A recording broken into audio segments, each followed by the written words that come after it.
አሰላሙ አለይኩም ወራህመቱላሂ ወበረካቱ። ውድና የተከበራችሁ ኢትዮጵያዊ ይሄን ቪዲዮ ሼር ዲዮት ሪፖስት ስሩበት። እንግዲህ ከዚህ በኋላ ልታዩኝም ትችላላችሁ፣ ላታዩኝም ትችላላችሁ። በዚህ ቪዲዮዎች ውስጥ ብዙ አይነት ርዕሶችን አነሳለሁ። በመጀመሪያ በህገወጥ የሰው ዝውውር ተሳትፎ በዜጎቻችን ላይ ኪሳራና ሞትን እያስከተሉ ባሉ ግለሰቦች ላይ በጽኑ እያወገዝኩኝ ወደ ጉዳዩ አልፋለሁ። እንግዲህ ሁላችሁም እንደምታውቁት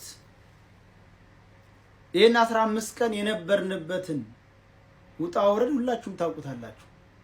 በተለይ በሃኒ ጉዳይ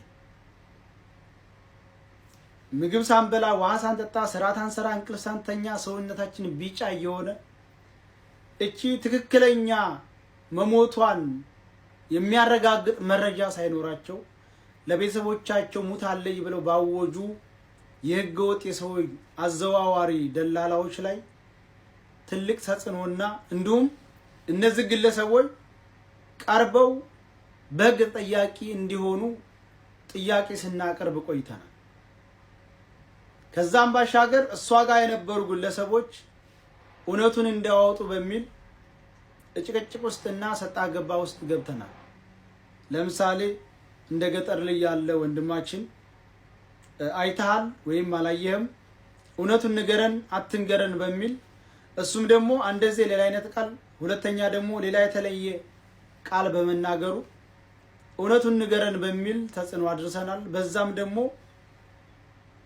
አንዳንድ ጊዜ የቃል አስተቶች ስለተጠቀምኩና ስለሰደብኩት ወንድሜ ነው በተመልካቹ ሙሉ ፊት ይቅርታ ጠይቃለሁ።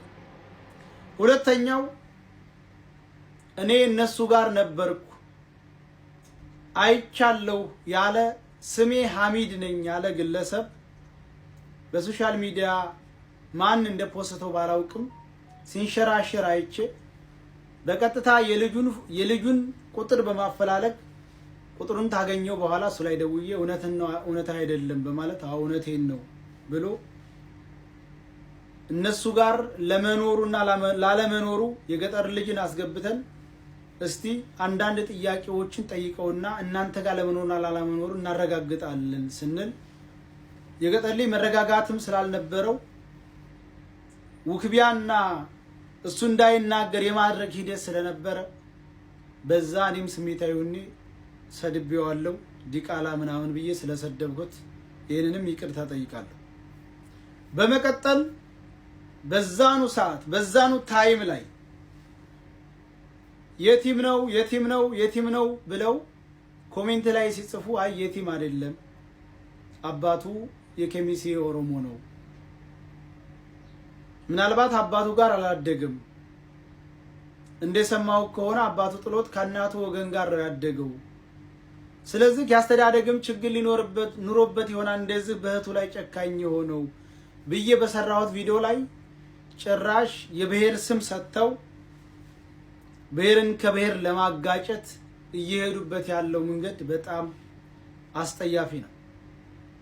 እኛ የትኛውም ብሔር የትኛውም ሃይማኖት ጥላቻም ሆነ ምንም አይነት ነገር የለም። የትኛውንም ብሔር የትኛውንም ሃይማኖት የትኛውንም የፖለቲካ አይዲዮሎጂ ደግሞ እኛ አላራመድንም፣ አላስተላለፍም። ስናወራም የነበረው ስንቃወም የነበረው አንደኛ በህገወጥ የሰው ዝውውር ላይ የተሳተፉ ግለሰቦችን ነው ስናዋግዝም የነበረው።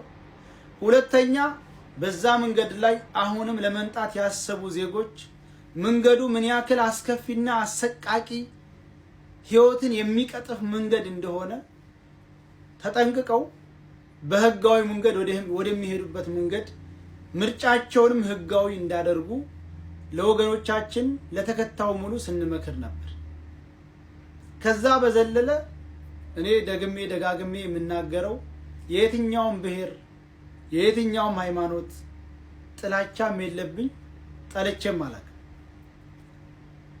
ስለዚህ እኛ በጎ ነው ያዋልነው።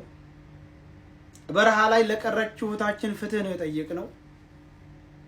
የህገወጥ ሰው ዝውውር ላይ የተሳተፉ ግለሰቦች ከዚህ ድርጊታችሁ ተቆጠቡ፣ እንዲሁም በአካባቢው ያለ መንግስት በእነዚህ አካሎች ላይ እርምጃ ይውሰድ፣ እነሱን ካላገኘ ቤተሰቦቻቸውን በህገ ወጥ ስራ ውሎ ልጆቻቸው ያደረጉ ያሉትን የህገ ወጥ ዝውውር ጨካኝና መጥፎ ተግባር እንዲተው መደረግ አለባቸው እንጂ ያልነው ወይንም በቤተሰቦቻቸው ላይ ግድያ ምናምን የሚባል ነገር እኔ በቃላቴ አልወጣም። ሁሉም ሰው እንደሚያውቀው በቁጥጥር ስር የዋሉ ቤተሰቦቻቸው ከማለት የዘለለ እንደሚባለው አጥፋቸው ብሏል ምን ብሏል የሚባል ብዬም አላቅ ልልም አልችልም። አሁንም በህገወጥ የሰው ዝውውር ላይ የተሰማሩ ግለሰቦችን መንግስት አድኖ በቁጥጥር ስር አውሎ የዜጎችን በህገወጥ መንገድ እየሄዱ በየባህሩ የአሳ ቀለብ በየመንገዱ በየጫካው እያለቁ ያሉ ወገኖች ጉዳዩን እንዲቆም ማድረግ እንዲችል ትልቅ ፍንጭ ሰጥተናል እንጂ በምንም ነገር ሌላ ጥፋት የለብንም። እኛ በዋልነው በጎ ስራ በጠየቅነው መንገድ ላይ ያላግባብ እየተደፈሩ ያላግባብ እየተገደሉ ያላግባብ እየሞቱ ላሉ ወገኖች ፍትህ እንጂ የጠየቅነው ሌላ ምንም ነገር አላልንም።